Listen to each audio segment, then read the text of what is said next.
अज्ञान की निंदा की गई। जिस आत्मस्वरूप के अज्ञान से संसार की प्राप्ति होती है और जिस आत्मस्वरूप का ज्ञान परम पुरुषार्थ रूप मोक्ष का हेतु बन जाता है, वह आत्मस्वरूप कैसा है, यह जिज्ञासा जब हुई जिज्ञासु को, तो उसकी इस जिज्ञासा को शांत करने के लिए अनेजदेकम मनसो जव्यो इत्यादि आत्मस्वरूप के प्रतिपादक मंत्र आ रहे हैं। इस मंत्र से प्रथम मंत्रस्थ ईश पदार्थ बताया जा रहा है। ईश पदार्थ ही आत्मा है और आत्मा मूल मंत्र के द्वारा बताया गया उसके दो स्वरूप है, निरूपाधिक सोपाधिक। निरूपाधिक स्वरूप समस्त विकारों से रहित निर्विकार है, इसे अनेजदेकम यह पद बता रहा है। और वह अनेक नहीं अद्वितीय है, इसे एकम पद बता रहा है। तो अनेजदेकम इन पदों ने बताया कि निर्विकार आत्मा एक है, निरूपाधिक, जिसके अज्ञान से निरूपाधिक एक आत्मस्वरूप को विपरीत दिखाती है अविद्या, अज्ञान, सविकार और अनेक बताती है। स्वतः आत्मा निर्विकार होने पर भी क्रियाफल से युक्त यानी कर्ता भोक्ता प्रतीत होता है। क्रियारूप विकार से युक्त होता है, उसे कर्ता कहते हैं। क्रियाफल रूप जो है सुख दुख, उससे युक्त होता है तो भोक्ता कहा जाता है। और एक होता हुआ भी अनेक प्रतीत होता है, यह अविद्या ऐसा दिखाती है।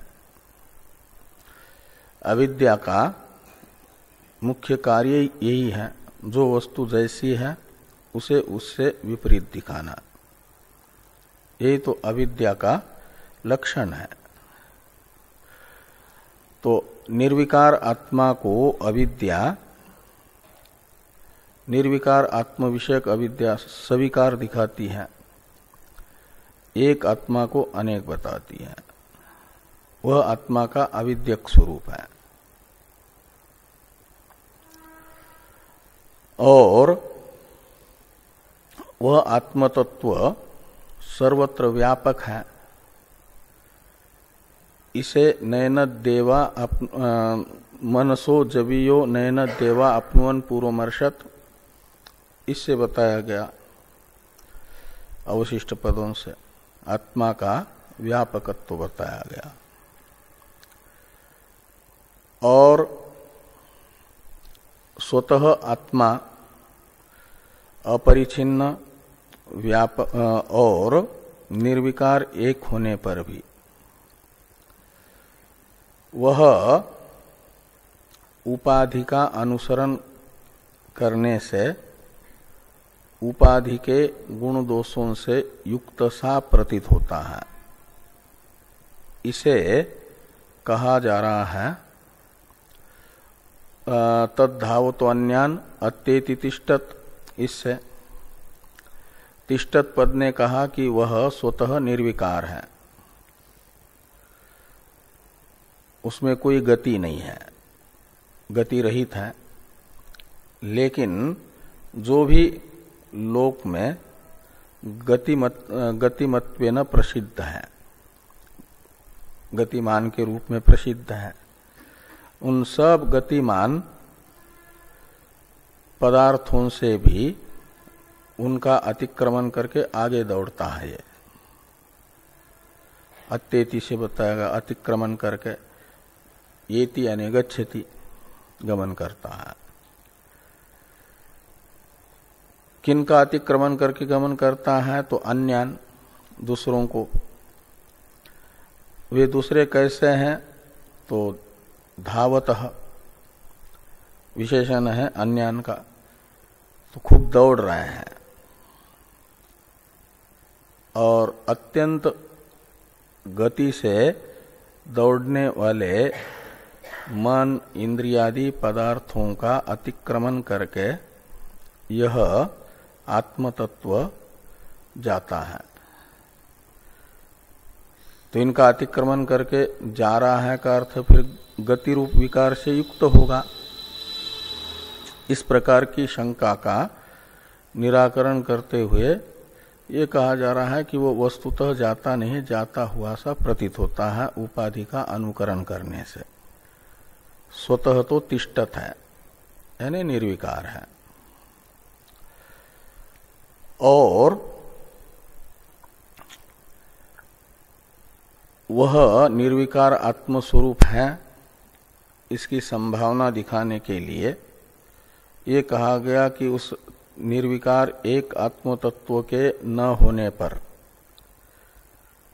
जगत की कोई भी प्रवृत्ति उपपन्न नहीं हो पाती।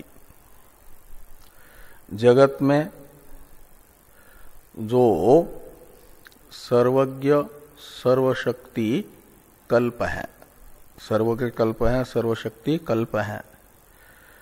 कल्प का अर्थ होता है समान, सर्वज्ञ कल्प का अर्थ है सर्वज्ञ के समान। सर्वज्ञ तो वस्तुतः आत्मा ही है, परमेश्वर ही है, और सर्वज्ञ कल्प है परमात्मा की प्रथम संतान हिरण्यगर्भ।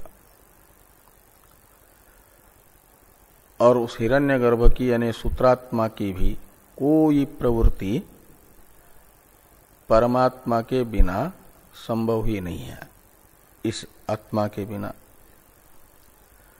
तो जब जगत में सर्वज्ञ सर्वशक्तिमान जगत के धारयिता के रूप में प्रसिद्ध सूत्रात्मा की भी प्रवृत्ति नहीं हो पाती आत्म सत्ता के बिना,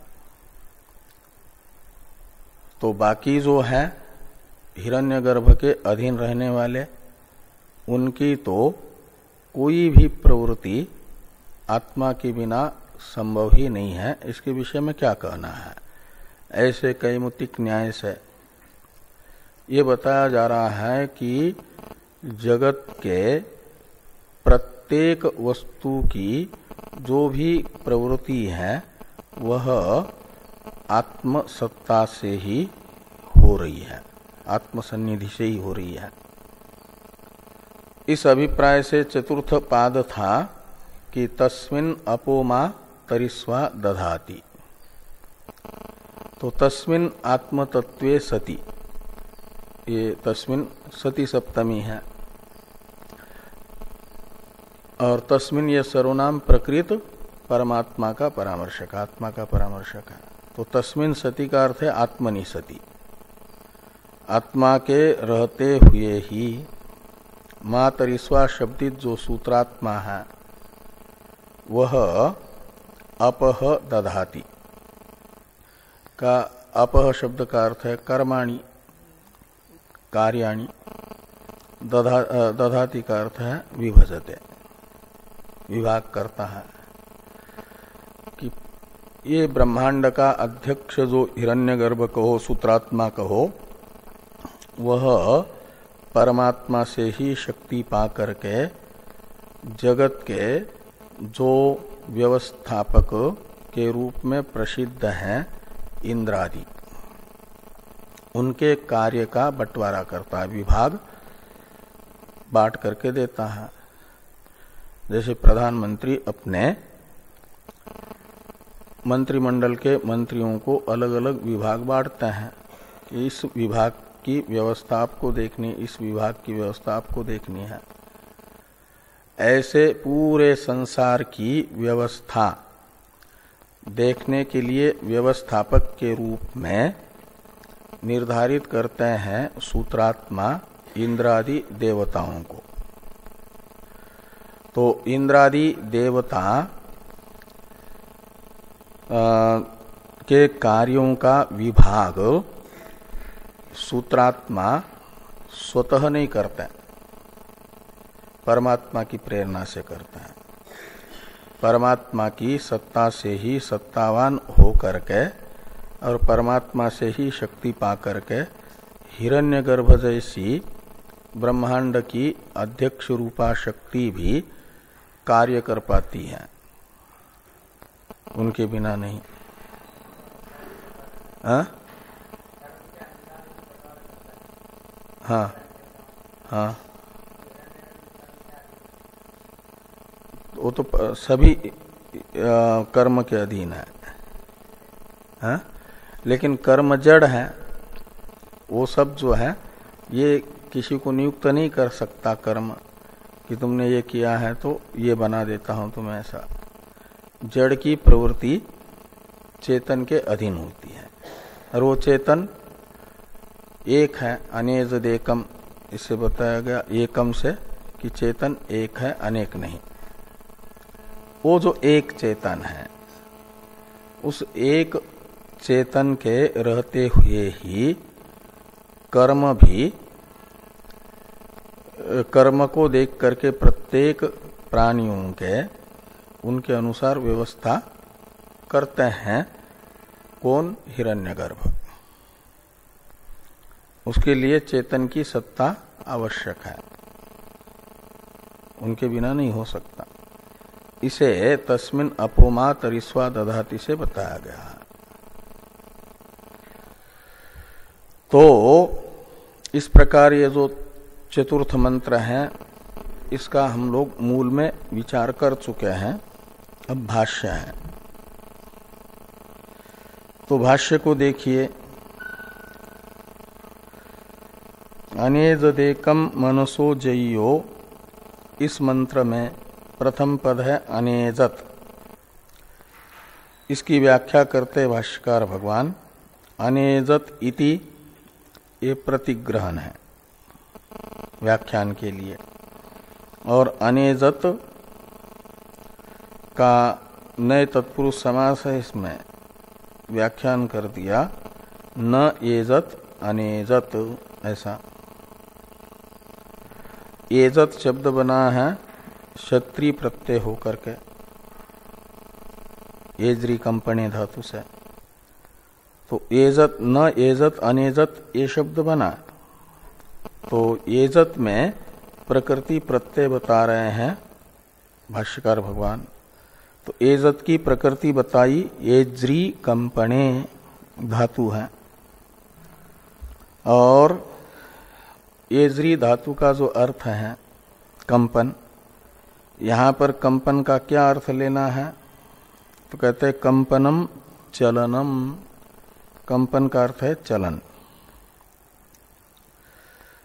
और चलन शब्द का भी अर्थ करते हैं स्वावस्था प्रच्युति। चलन, कंपन का अर्थ है चलन, और चलन का अर्थ है स्वावस्था प्रच्युति।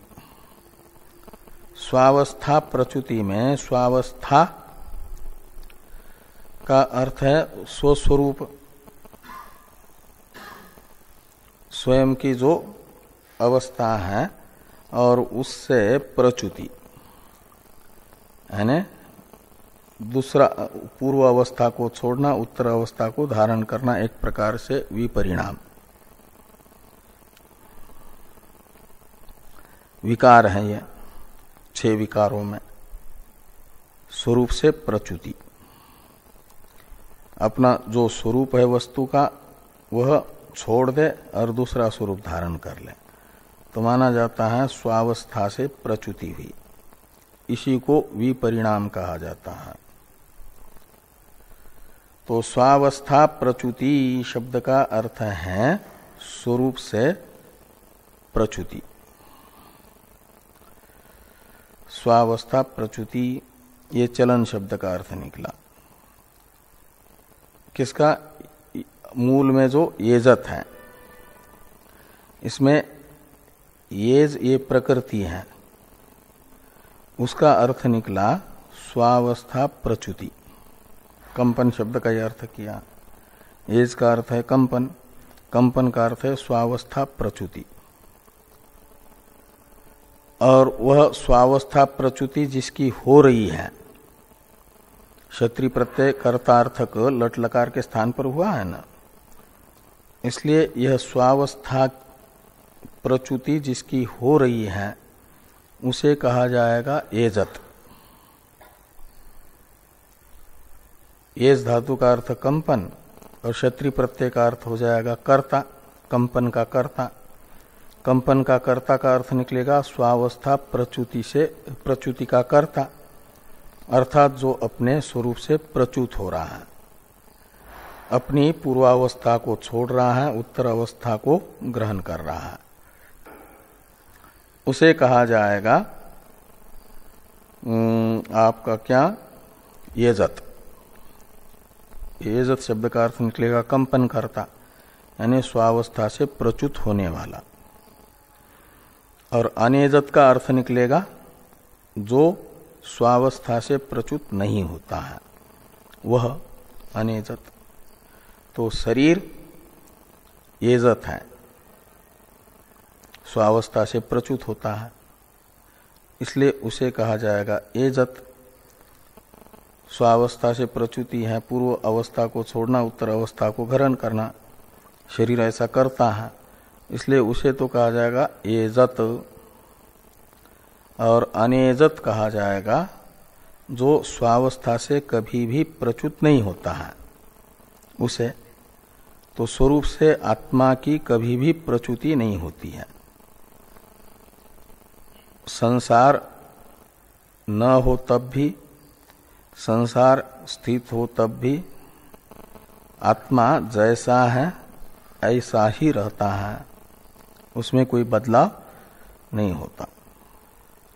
इसलिए अनेजत का अर्थ निकलेगा तद्वर्जितम। तद्वर्जितम में तत् का अर्थ है स्वावस्था प्रच्युति कंपन, उससे रहित। तद्वर्जितम का अर्थ है उससे रहित। सर्वदा एक रूपम, ये तात्पर्यार्थ बताया। शब्दार्थ है तद्वर्जितम और तात्पर्यार्थ है सर्वदा एक रूपम। वह उपाधि के बदलने पर भी हमेशा एक रस रहता है, एक रूप रहता है। तो सर्वदा एक रूपम, यह अनेजतम का तात्पर्यार्थ निकला, अनेजत का। ऐसा जो अनेजत है, हमेशा एक रूप रहने वाला है, वह अकेला ही है, अनेक नहीं है। इसे एकम ये पद बता रहा है, इसलिए एकम का अर्थ करते हैं भाष्यकार भगवान, यानी तच्च एकम सर्वभूतेषु। तो उपाधियां तो अनेक है, इसलिए उपाधि के वाचक सर्वभूत शब्द से बहुवचन आया, सर्वभूतेषु सप्तमी का। तो उपाधि जो कार्यकरण संघात है, शरीर आदि है, वो तो अनेक है, 84 लाख प्रकार के हैं, और एक एक योनि में अनेक अनेक है, इसलिए असंख्य है। तो असंख्य जो शरीर है, उन असंख्य शरीरों में आत्मा असंख्य नहीं है, वो एक है। इसलिए कहा तच्च एकम सर्वभूतेषु।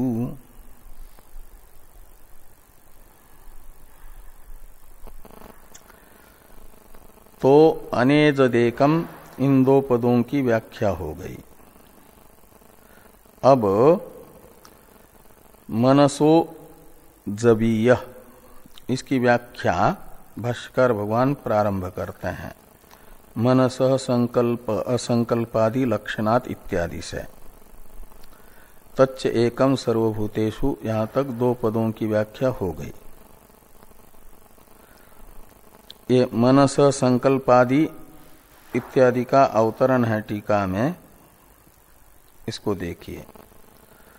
अविक्रियम एकम चेद आत्मतत्वम कथम तर्हि केचन स्वर्गगामिनः केचन नरकगामिनः इति सांसारिक व्यवस्था स्यात् इति चेत मन उपाधि निबंधना इति अभिप्रेत्य आह मनस इत्यादिना। कहते हैं यदि आत्मस्वरूप निर्विकार है और एक है, तब तो कहते हैं संसार अवस्था में जो व्यवस्था देखी जा रही है कि कोई ब्रह्मलोक जा रहा है, कोई स्वर्गलोक जा रहा है, कोई नरक जा रहा है, कोई मृत्युलोक में ही इस शरीर को छोड़ करके दूसरा शरीर धारण कर रहा है, ये जो सांसारिक व्यवस्था है, इस व्यवस्था की उपपत्ति कैसे होगी? आत्मा निर्विकार है और एक है, तो यह सांसारिक व्यवस्था अनुपपन्न होगी, असिद्ध होगी, इसकी सिद्धि नहीं हो पाएगी। ये एक शंका हुई। तो अविक्रियम एकंचेद आत्मतत्वम, तो आत्मा अविक्रिय है, एक है, तो कथम तर्हि केचन स्वर्गगामिनः केचन नरकगामिनः इति।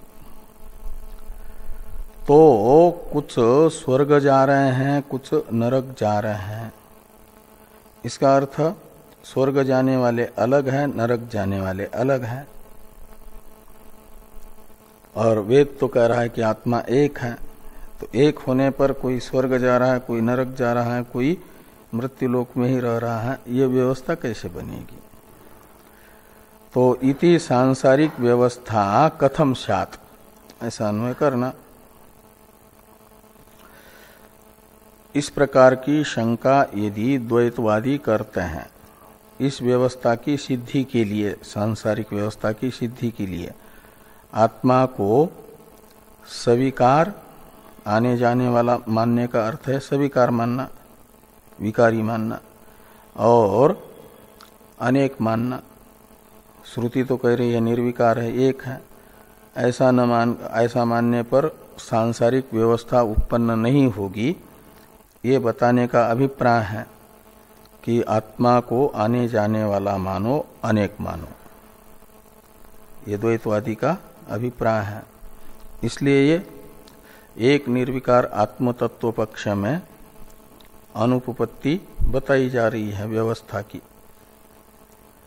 इस प्रकार के व्यवस्था की अनुपपत्ति नामक दोष यदि बताते हैं तो कहते हैं मन उपाधि निबंधना इति अभिप्रेत्य आह मनस इत्यादिना। तो मन उपाधि निमित्तक यह सारी व्यवस्था बन जाती है।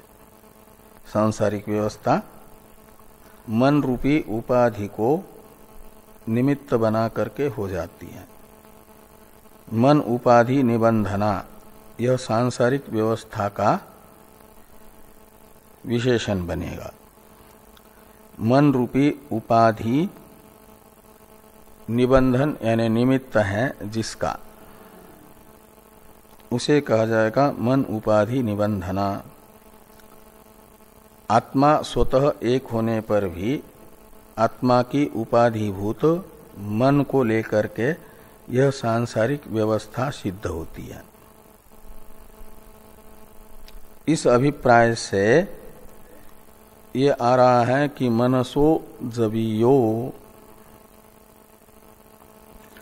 इसमें मनसः ये जो पंचम्यंत पद है, इसमें मनः इस प्रातिपदिक का अर्थ बता रहे हैं पहले। कि संकल्पादि लक्षणात् मनसः, इसमें मन का अर्थ है संकल्पादि स्वरूप। जो मन है संकल्पादि, इसमें आदि से विकल्प लेना, तो संकल्प विकल्प ही तो मन का स्वरूप है। तो संकल्प विकल्पादि स्वरूप जो मन है, उस मन से ये जवीय है कौन? आत्मा। और जवीय शब्द का अर्थ कर दिया जववत्तरम, जवीय यानी जववत्तरम। जववत्तरम में जव शब्द का अर्थ है वेग, जववत का अर्थ हो जाएगा वेगवान, और तरप प्रत्यय का अर्थ निकलेगा अधिक वेगवान। तो जवीय शब्द का अर्थ निकलेगा अधिक वेगवान। मन भी वेगवान है करके संसार में प्रसिद्ध है, और सबसे वेगवान करके प्रसिद्धि है मन की।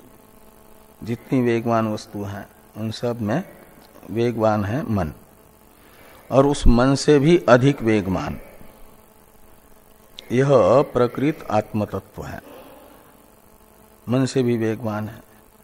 इस अभिप्राय से कहते हैं वेगवत्तरम, जववत्तरम, जवीय शब्द का अर्थ कर दिया।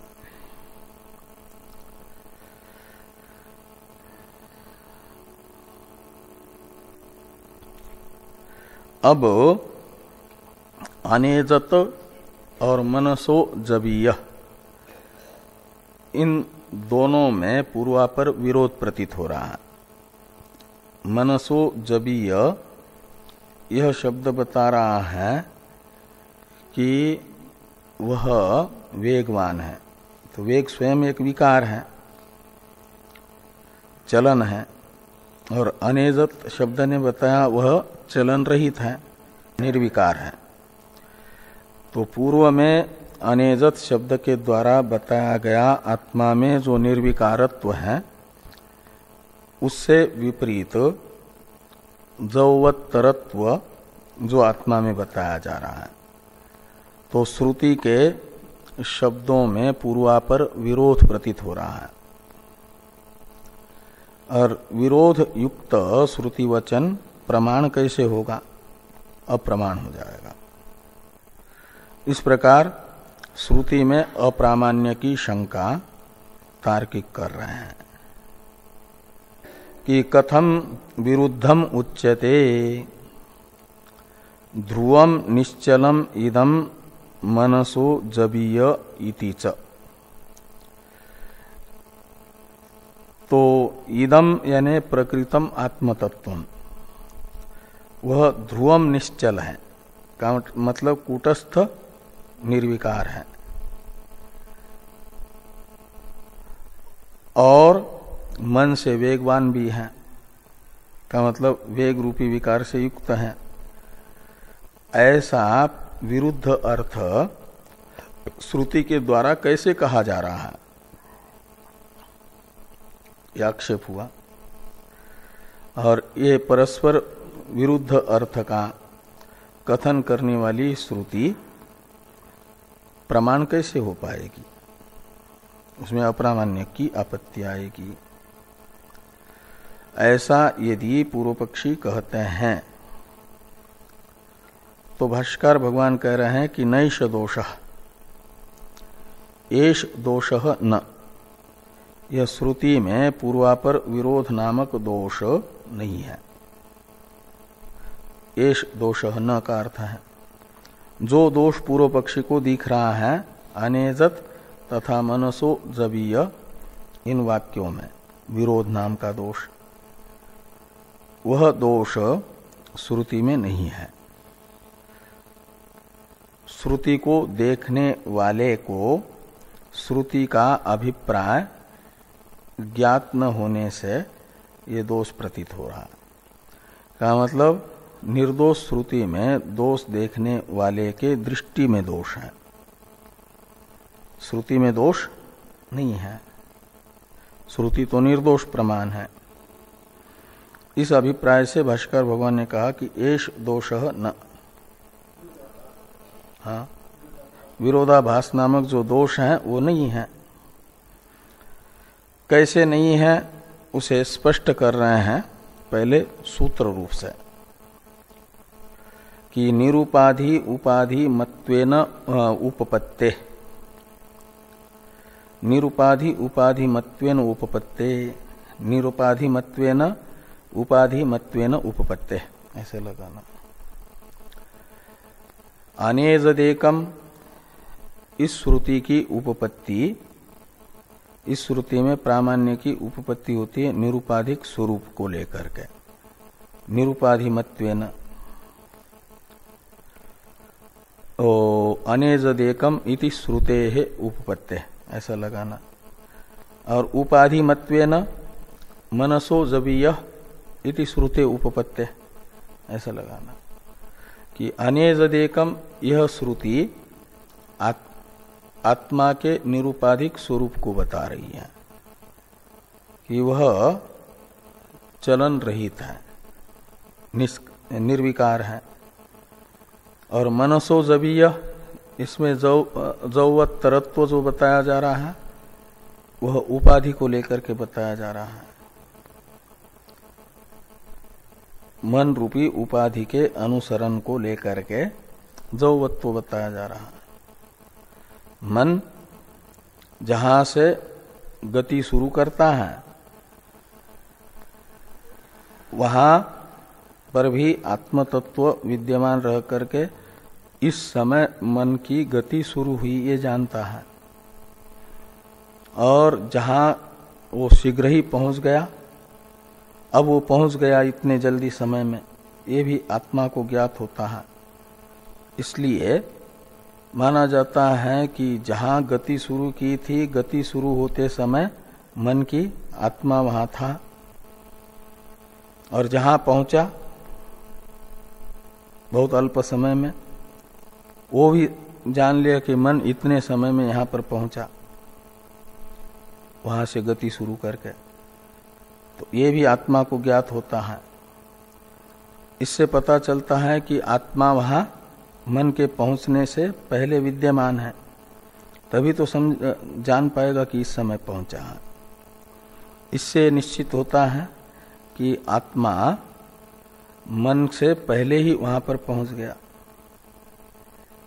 ये उसमें वेगवत्तरत्व का आरोप किया जा रहा है। वेगवान मन का वेग की प्रारंभिक अवस्था को भी और अवसान अवस्था को भी वो जान रहा है। इसका अर्थ है कि वो मन के साथ ही है। मन ने गति शुरू कर दी तो इसकी भी गति शुरू हुई, और पहुंचा तो पहले ही पहुंचा और जान लिया कि मेरे पीछे ही आया, ऐसा। तो इसको लेकर के औपाधिक मन रूपी उपाधि को लेकर के गतिमत्ता बताई जा रही है, स्वतः नहीं। इसलिए बृहदारण्यक श्रुति में कहा गया कि स समान सन उभो लोको अनुसंचरति, वो स्वयं तो व्यापक होने से आकाश के तरह उसमें कहीं आना जाना नहीं है, लेकिन मन के साथ तादात्म्य में करके मन के जाने से माना जाता है आत्मा गई, मन के समाहित होने से माना जाता है आत्मा समाहित है। ध्यायति व लेलायति व, ऐसे यहां पर भी कहा जा रहा है कि उपाधि मत्व को लेकर के यह जवीयस्व श्रुति की उपपत्ति है, सिद्धि है। ये सूत्र रूप से उत्तर दिया निरुपाधि उपाधि मत्वेन उपपत्ते। इस सूत्र का व्याख्यान है भाष्य में कि तत्र निरुपाधिकेन स्वरूपेण निरुपाधिकेन स्वेन रूपेण उच्यते अनेजदेकम इति। निरुपाधिक जो आत्मा का स्वरूप है उस अभिप्राय से श्रुति कह रही है कि वह अनेजत है, एक है।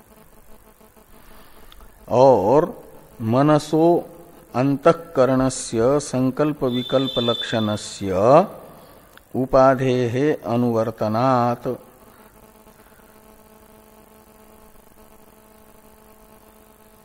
इस अनुवर्तनात् के पास में टीकाकार कहते हैं कि विक्रियादि व्यवहार आश्रयत्वम इति शेषः। ये लिखा है ना, मनस इत्यादि ना इस प्रतीक के बाद में उपाधे अनुवर्तनात् विक्रियादि व्यवहार आश्रयत्वम इति शेषः। तो भाष्य में उपाधे अनुवर्तनात् ये कहाँ पर है? ये यहाँ संकल्प विकल्प लक्षणस्य उपाधेः अनुवर्तनात्, इसके पास में थोड़ा जोड़ देना। किसको? विक्रियादि व्यवहार आश्रयत्वम, इस पद को वह अनुवर्तनात् के पास में भाष्य में जोड़ना चाहिए। जोड़ करके अर्थ करें तो जो सांसारिक व्यवस्था कैसे उपपन्न होगी ये कहा था ना पूर्व पक्षी ने। कोई स्वर्ग जा रहा है तो कोई नरक जा रहा है, का मतलब जाने वाला गति रूपी विकार वाला है। तो गति रूप विकार का आश्रयत्व आत्मा में ये होगा तब तो स्वर्ग जाना नरक जाना बनेगा, और गति रूपी विकार नहीं होगा उसमें तो जाना आना नहीं बनेगा। तो कहा कि ये मन रूपी उपाधि का अनुसरण करने से उसमें जाना आने का आरोप हो रहा है। ससमानस्सन उभोलोको अनुसंचरति, ये श्रुति कहती है। ऐसे यहां पर बता रहे हैं कि मनसो अंतःकरणस्य, अंतःकरण रूप जो मन है जिसका स्वरूप है संकल्प विकल्प ही, इस संकल्प विकल्प रूपी उपाधिभूत मन का अनुसरण करने से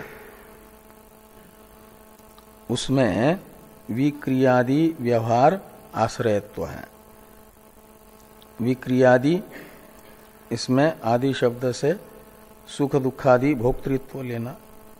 विक्रियादि तो हो गया कर्तृत्व, और आदि शब्द से ग्राह्य सुख दुख भोक्तृत्व रूप जो व्यवहार है, कर्तृत्व भोक्तृत्व रूप जो व्यवहार है, उस व्यवहार का आश्रय कौन बन रहा है? जो स्वतः निर्विकारात्मा है, वह उपाधि का अनुसरण करने से कर्ता भोक्ता रूप व्यवहार का आश्रय बन रहा है। यहाँ कर्म करता है पुण्य पाप, और उसका फल भोगने के लिए उपाधि का अनुसरण करके ही स्वर्ग और नरक में जाता है, ये कहा जाए। हाँ, उपाधिक तो जीव ही है, मन रूपी उपाधि का अनुसरण करने वाला जीव है। तो मन रूपी उपाधि का अनुसरण, मन ये उपलक्षण है कार्यकरण संघात का, तो कार्यकरण संघात रूप उपाधि का अनुसरण करके इस लोक में पुण्य पाप का कर्ता बनता है।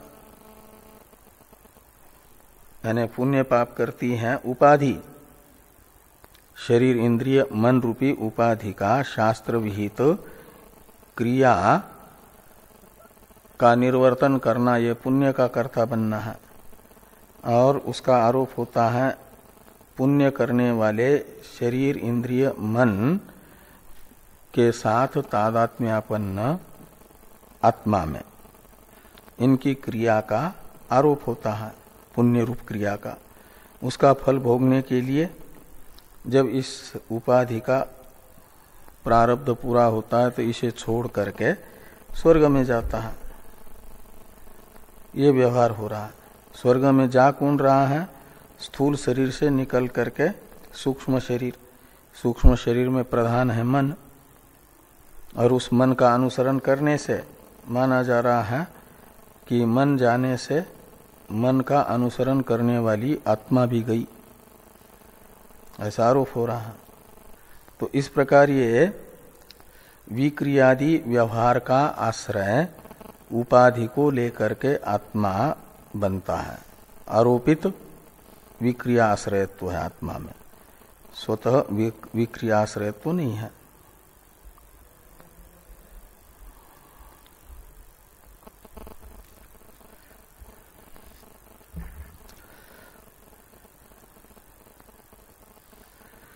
तो इह यानी अस्मिन लोके, इह से समझना, इस लोक में यानी मानव शरीर में कार्यक्रम संघात रूप उपाधि का अनुसरण करता है तो विक्रिया का आश्रय बना, फिर उसका फल भोगने के लिए स्वर्ग आदि जाता है तो माना जाता है विक्रिया का आश्रय बना, उसमें आरोप हुआ। अब देहस्थस्य मनसो ब्रह्मलोकादि दूरगमनम इत्यादि का अवतरण है टीका में। तत्र निरुपाधिकेन स्वरूपेण इत्यादि टीका, यह अवतरण टीका है, नहीं अवतरण टीका है ननु इत्यादि, वो तो भाष्य था। तत्र निरुपाधिकेन स्वरूपेण ये भाष्य है। अब देहस्थस्य मनसो इत्यादि का अवतरण है ननु मनसो देहांतस्थ। ये तो वा के और थ के बीच में आधा तकार की मात्रा होनी चाहिए, वो छूट गई है टीका में। ननु मनसो देहांतस्थत्वात् ऐसा होना चाहिए। थ और वाद इसके बीच में व के पहले आधा तकार, तो प्रत्यय है ना, देहांतस्थत्व, उसका पंचमी का एक वचन है देहांतस्थत्वात्। उसमें तो छपा है क्या? इसमें नहीं छपा है। तो देहांतस्थत्वात् बहिर्गमना योग्यत्वात्, तो ये जो मन है देह के अंदर है, देह के अंदर होने से वो बाहर नहीं जा सकता, बाहर जाने के अयोग्य है। ते कहते हैं मनसो देहांतस्थत्वात् बहिर्गमन अयोग्यत्वात्।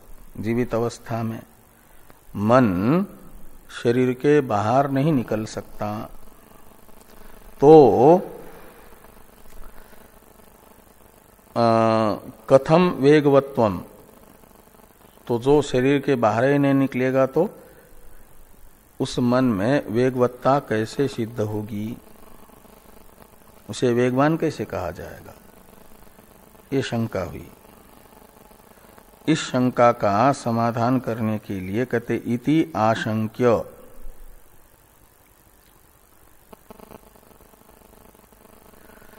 इसमें भी मूर्धन्य छकार छपा है, होना चाहिए।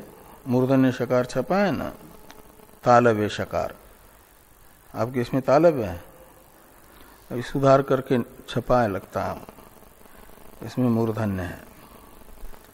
तो वेगवत्वम इति आशंक्य, तालव्य होना चाहिए। आशंक्य आह देहस्थत, तो देहस्थस्य मनसो ब्रह्मलोकादि दूरगमनम संकल्पेन क्षण मात्रात् भवति। कहा कि यद्यपि शरीर में ही मन रहता है तब भी उसमें वेगवत्ता सिद्ध होती है। मन शरीर में होने पर भी उसका ब्रह्मलोकादि दूर देश में जाना बन जाता है संकल्प मात्र से। पदार्थों का मन में संकल्प हो जाए तो संकल्प होना ही माना जाता है। जिस पदार्थ विषयक संकल्प हुआ मन उस पदार्थ में पहुंच गया, संकल्प करना है। तो संकल्प होने में जितना समय लगता है उतने ही देर में समय में वो पहुंच जाता है उस लोक में जहां का संकल्प करता है। तो ये कहते हैं कि ब्रह्मलोकादि दूरगमनम संकल्पेन क्षण मात्रात् भवति। क्षण मात्रात् भाष्यकार भगवान कह रहे हैं, क्षण मात्रा शब्द मान लेना अंश का, कला का बोधक, यानी क्षण के अल्प अंश में। क्षण मात्रात् का अर्थ है क्षण के अल्प अंश में ही ब्रह्मादि दूर से दूर स्थान में संकल्प मात्र से ही मन का गमन होता है। तो क्षण मात्रात् संकल्पेन ब्रह्मलोक गमनम भवति।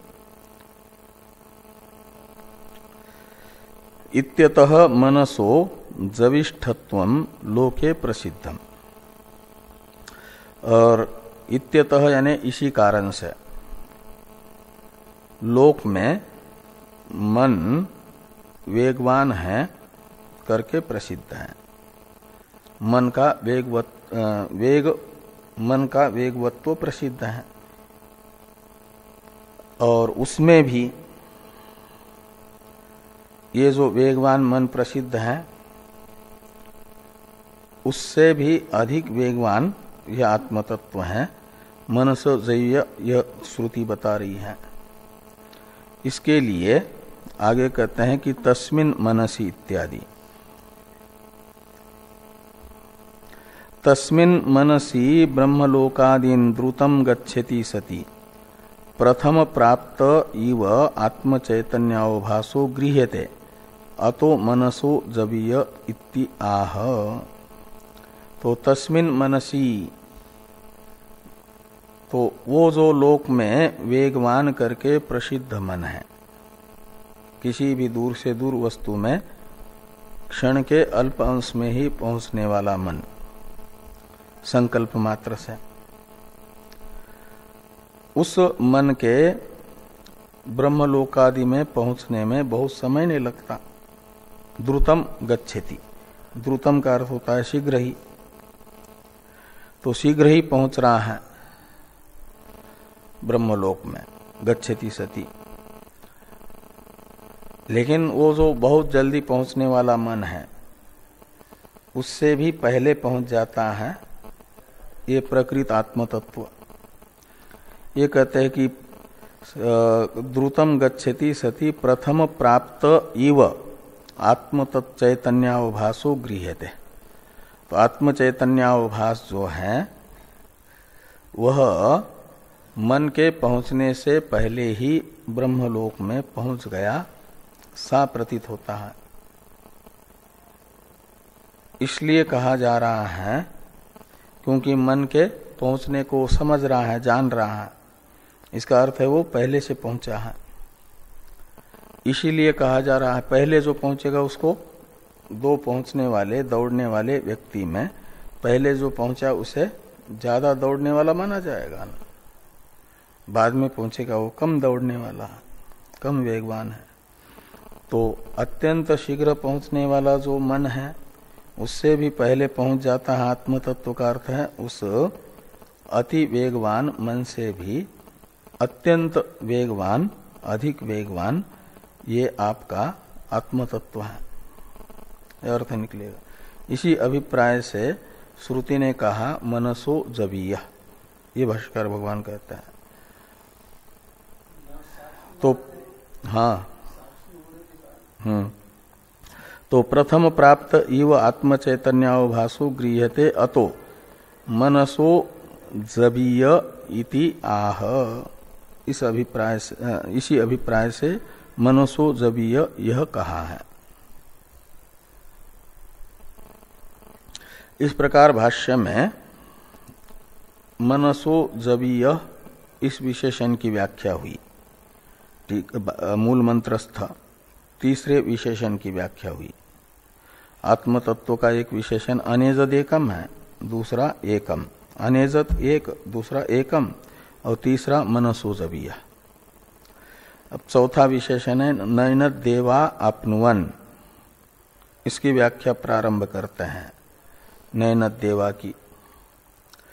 तो नयनद देवा इत्यादि भाष्य वाक्य का अवतरण है टीका में कि जवीयस्त्वात् अस्वादिवत तरहि चक्षुरादि ग्राह्यत्वं प्राप्तम इति आशंक्य आह नैस नयनदेवा इति।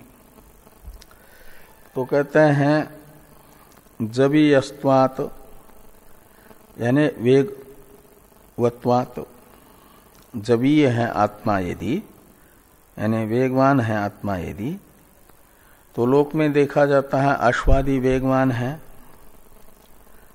तो उनमें वेगवत्व होने से चक्षुरादि ग्राह्यत्व भी है। तो पूर्व पक्षी कहते हैं एक व्याप्ति होगी। यत्र यत्र वेगवत्वम तत्र तत्र चक्षुरादि ग्राह्यत्वम। यथा अश्वादय, अश्वादि वेगवान है तो चक्षुरादि ग्राह्य भी है। ऐसे वेगवान आत्मा है तो वेगवत्व ये है व्याप्य, तो फिर उसका व्यापक चक्षुरादि ग्राह्यत्व भी होना चाहिए आत्मा में। ये शंका कर रहे पूर्व पक्षी कि जबीयस्त्वात् अश्वादिवत् तर्हि चक्षुरादि ग्राह्यत्वं प्राप्तम, तो चक्षुरादि ग्राह्यत्व प्राप्त हुआ। तो इसके लिए कहा गया इति आशंक्य आह नैन देवा, तो ये न देवा न आपनुवन, ऐसा। तो नैन देवा, इसमें देव शब्द का अर्थ कर रहे हैं चक्षुरादि इंद्रिया। तो चक्षुरादि इंद्रिया देव शब्द का कैसे अर्थ होगा? तो कहते हैं द्योतनात् देवा, द्योतन होने से, द्योतनवान होने से यानी प्रकाशक होने से, द्योतन यानी प्रकाशन करने के कारण इंद्रियों को देव कहा जाता है। द्योतनात् देवा चक्षुरादीनी इंद्रियाणी। और येनत का अर्थ करते हैं प्रकृतम आत्मतत्वम, हाँ अनुवादेश में येनत हुआ। तो प्रकृत आत्मतत्व को न आपनुवन यानी न प्राप्तवंत, न आपनुवन का अर्थ कर दिया न प्राप्तवंत, अर्थात इंद्रिया इस आत्मा का ग्रहण नहीं कर पाती। आत्मा इंद्रिय ग्राह्य नहीं है। नैन देवा आपनुवन, यह श्रुति बता रही है आत्मा में अतीन्द्रियत्व, अतीन्द्रियत्व यानी इंद्रिय अग्राह्यत्व। आत्मा इंद्रिय अग्राह्य है। हाँ हाँ हाँ। तो आगे हैं भाष्य में तेभ्यो मनोजवीय। अब इंद्रिय का विषय आत्मा क्यों नहीं है, इसे स्पष्ट करने के लिए ये बताया जा रहा है इंद्रिया भी और मन भी आत्मा की उपाधि है ना। इन दो उपाधियों में पास में कौन उपाधि है?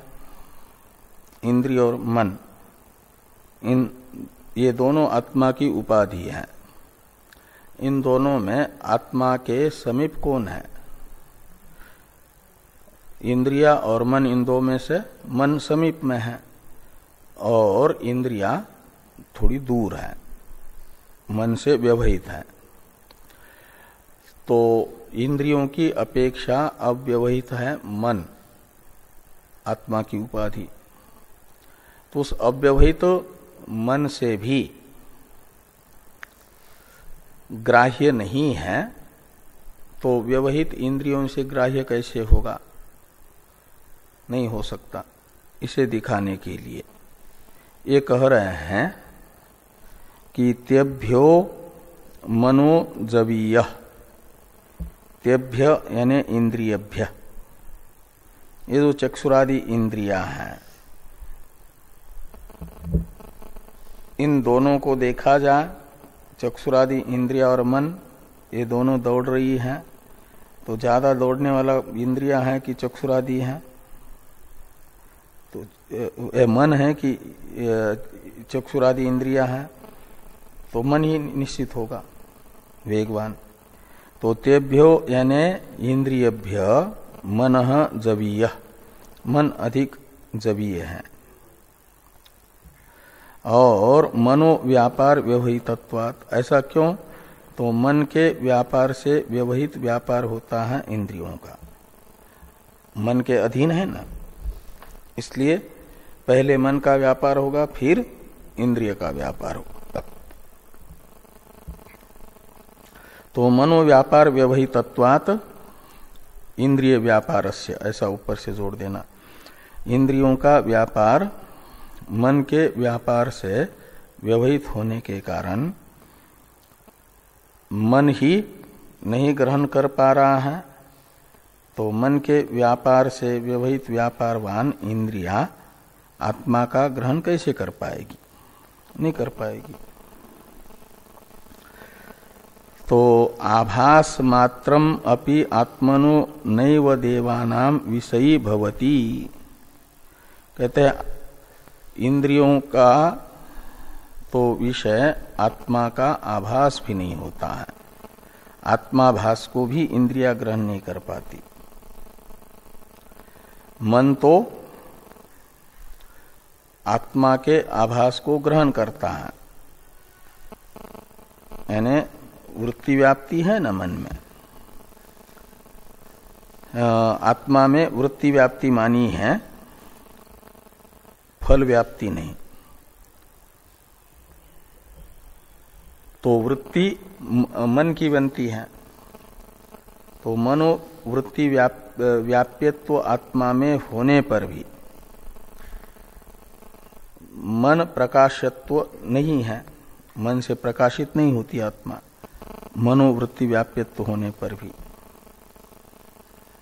तो इंद्रिय व्याप्यत्व, इंद्रिय की वृत्ति भी नहीं बनती आत्माकार, इसलिए इंद्रिय का विषय तो सर्वथा होगा ही नहीं। इस अभिप्राय से कहते हैं कि आत्माभास मात्रम अपि आत्मनो, क्या आभास मात्रम अपि आत्मनो नैव देवानाम विषयी भवति। देवानाम यानी इंद्रियाणाम, तो इंद्रियों का विषय आत्माभास नहीं होता है। अब यस्मात् इत्यादि का अवतरण है टीका में। इससे पहले थोड़ी टीका है, एक वाक्य अर्थ कर रहे, उसे देखिए। चक्षुरादि प्रवृत्तेर मनोव्यापार पूर्वकत्वात् तद अविषयत्वे चक्षुरादि विषयत्वम अपि आत्मनो न संभवति इत्यर्थ। यानी चक्षुरादि की जो प्रवृत्ति होती है वह मन के व्यापार के अधीन है। मनोव्यापार पूर्वक है का अर्थ है मन व्यापाराधीन है। मन का व्यापार होगा तब, यानी मन आत्म संश्लिष्ट मन इंद्रिय से संश्लिष्ट होगा, तब जा करके वह इंद्रिया फिर अपने विषय में जाती है, उससे पहले नहीं जाती। तो मनोव्यापार चक्षुरादि प्रवृत्तेर मनोव्यापार पूर्वकत्वात् तद अविषयत्वे, यानी मन का अविषय होने पर चक्षुरादि विषयत्वम अपि आत्मनो न संभवति। तो जिस मन के व्यापार के अधीन चक्षुरादि का व्यापार है, उस मन का ही अविषय है आत्मा, तो चक्षुरादि का विषय आत्मा नहीं बनेगा। इसके विषय में क्या कहना है, ये हुआ। अब भाष्य में जो आगे वाक्य आ रहा है, यस्मात् जवनात् मनसोपि इत्यादि, ये व्याख्या है पूर्वम अर्षत इत्यादि की। मूल मंत्र में नैनद देवा आपनुवन, यहाँ तक का जो मूल मंत्र है, भाष्य में व्याख्या हो गई उस मूल मंत्र तक की। पूर्वार्ध में दो पद बचे हैं, पूर्वम अर्षत। इस पूर्वम अर्षत की व्याख्या यस्मात् जवनात् मनसोपि पूर्वम अर्षत इत्यादि भाष्य से हो रही है, और इसका अवतरण टीका में है मनसो वा कथम विषय आत्मा।